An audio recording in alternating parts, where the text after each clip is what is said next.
इकराम। दास्ताने हिंद अब इस मोड़ पर है जहां 11 साला तवील शबे इंतजार खत्म हुई।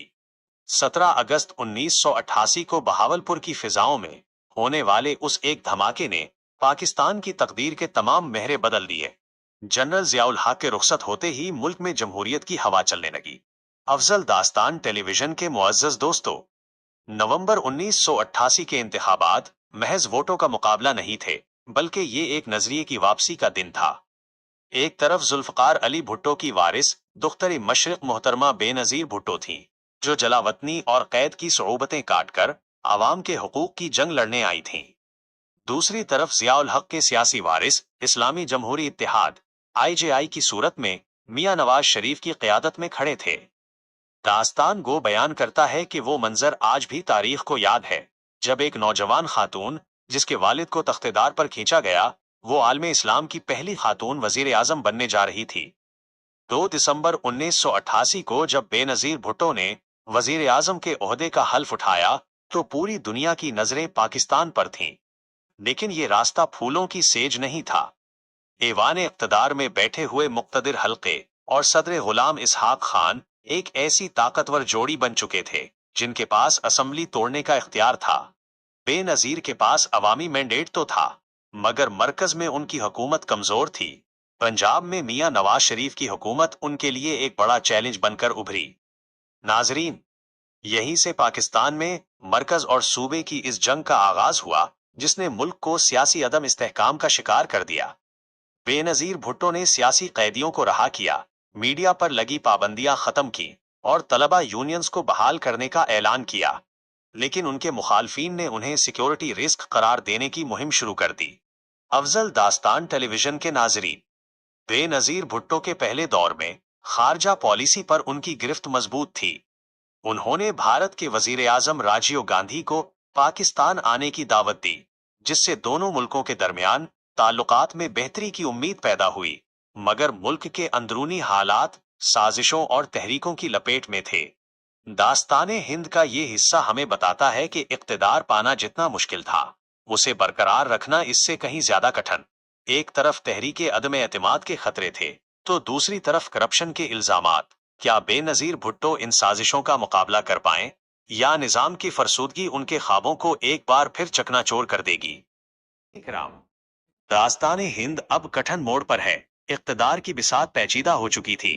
बेनजीर भुट्टो वजीर आजम तो बन गई, मगर उनके रास्ते में कांटे बिछे थे। मरकज और पंजाब में जंग जारी थी। नवाज शरीफ एक बड़ी ताकत बन चुके थे। IJI ने हुकूमत को दीवार से लगाया। हर कदम पर एक नई सियासी चाल चली गई। अफजल दास्तान टेलीविजन के मुअज्जज नाजरीन, सदर गुलाम इसहाक खामोश तमाशाई न थे, उनके पास असम्बली तोड़ने का खंजर था। सिंध में लिसानी फसादात ने सर उठाया, कराची की सड़कें खून से रंगीन हुई, हुकूमत हालात पर काबू न पा सकी। दास्तान गो कहता है कि ये दौरे सितम था। एक तरफ करप्शन के इल्जामात लगे, दूसरी तरफ आसिफ जरदारी पर तनकीद हुई। ऐवानों में साजिशों के ताने बाने बने। राजीव गांधी का दौरा मुतनाज़े बना दिया गया। फौज और सिविल क़यादत में दौरियां बढ़ीं। बेनजीर बका की मुश्किल जंग लड़ रही थी, मगर हालात काबू से बाहर निकल रहे थे। 6 अगस्त 1990 की वो दोपहर याद है, जब सदर ने बदउनवानी का इल्जाम लगाया और बेनजीर की पहली हुकूमत खत्म कर दी। असम्बलियां टूटे और नए इलेक्शन हुए। नवंबर 1990 में फिर मैदान सज गया। इस बार नवाज शरीफ का सितारा बुलंद था। IJI ने भारी अक्सरियत हासिल की। नवाज शरीफ पहली बार वजीर आजम बने। मरकज और पंजाब दोनों उनके पास थे। उन्होंने मुल्क को सनती राह पर डाला, मोटरवे और नशकारी के मंसूबे लाए। मगर तकदीर ने यहाँ भी इम्तिहान रखा था। जिस सदर ने बेनजीर की हुकूमत तोड़ी, वही अब नवाज शरीफ के सामने खड़ा था। दास्ताने हिंद का ये बाब इबरत का निशान है, जहां कोई लीडर मुद्दत पूरी न कर सका। सदर और वजीर आजम में जंग तेज हुई। सियासत अब एक गंदा खेल बन चुकी थी।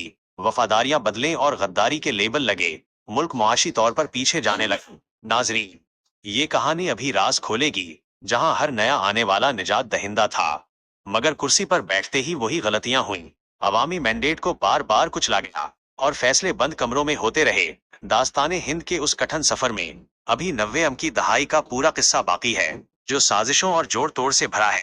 अफजल दास्तान टेलीविजन के साथ रहिए, ताकि आप जान सकें अपनी मट्टी की असल कहानी, जिसमें लहू भी है और इक़्तिदार की तड़प भी। जहां हर किरदार बका की जंग में मसरूफ है और कौमें खामोशी से ये सब देख रही है। नाजरीन इकराम, राजधानी हिंद अब एक फैसला कुन मोड़ पर है। नवाज शरीफ का पहला दौरे इख्तदार शुरू हुआ। उन्होंने मोटरवे का अजीम मंसूबा दिया, सनती इनकलाब के लिए नजकारी का आगाज किया, मगर सदर इसहाक खान से उनके ताल्लुकात बिगड़े। इख्तियारात की जंग अब खुलेआम शुरू हुई। अप्रैल 1993 में नवाज हुकूमत खत्म कर दी गई। सदर ने एक बार फिर असम्बली तोड़ने का वार किया, मगर नवाज शरीफ ने सुप्रीम कोर्ट का रुख किया। अदालत ने उनकी हुकूमत को बहाल कर दिया। ये पाकिस्तान की तारीख का पहला बड़ा फैसला था, मगर सदर और वजीर आजम में सुलह न हो सकी। मुल्क में सियासी डेडलॉक पैदा हो चुका था। बिल आखिर फौज ने मुदाखलत करके हल निकाला। सदर और वजीर आजम दोनों को घर जाना पड़ा। मोयन कुरैशी को निगरान वजीर आजम बनाया गया और अक्टूबर 1993 में नए इंतखाबात हुए। अफजल दास्तान टेलीविजन के मुअज़्ज़ज़ नाजरीन, बेनजीर भुट्टो एक बार फिर फातेह बने। उनका दूसरा दौरे इख्तिदार शुरू हो चुका था। उन्होंने अपने ही सदर फारूक लुगारी को चुना ताकि असम्बली टूटने का डर हमेशा को खत्म हो, मगर तकदीर को कुछ और ही मंजूर था। अपने ही भाई मुर्तजीज भुट्टो का कत्ल हुआ, जिसने बेनजीर की हुकूमत को हिलाकर रख दिया। करप्शन के इल्जामात एक बार फिर लगने लगे। सदर लगारी और वजीर आजम में इख्तलाफात बढ़े और नवंबर 1996 में ये हुकूमत भी गई। उसी सदर ने निकाला जिसे भुट्टो ने खुद चुना था। 90 में उनकी दिहाई का ये खेल बहुत ही खूनी था, जहां हर दोस्त वक्त पड़ने पर दुश्मन बन गया। दास्ताने हिंद का ये बाब यहाँ मुकम्मल होता है, जिसने हमें सियासत के कई रंग दिखाए, जहां तख्त मिलता भी था और छिन भी जाता। कौम अभी तक हकीकी जमहूरियत की मुंतजिर थी, मगर साजिशें अभी थमने वाली नहीं थी। अगले हिस्से में बहुत से राज अफशा होंगे। नाजरीन इकराम, किस्त नंबर 19 का इख्तिताम इसी बेयकीनी पर होता है जहां बेनजीर भुट्टो दूसरी बार रुखसत हुई। अब बसात मियां नवाज शरीफ के लिए बिछ चुकी थी, जिन्होंने भारी अक्सरियत से वापसी करनी थी। दास्ताने हिंद के अगले हिस्से यानी किस्त नंबर 20 में हम जिक्र करेंगे नवाज शरीफ के दूसरे दौर का, पाकिस्तान का एटमी धमाका और कारगिल की जंग, और वो अक्टूबर 12 जिसने तारीख बदल दी। क्या नवाज शरीफ अपना इख्तदार बचा पाएंगे या एक और मार्शल लॉ मुल्क का मुकद्दर बनेगा?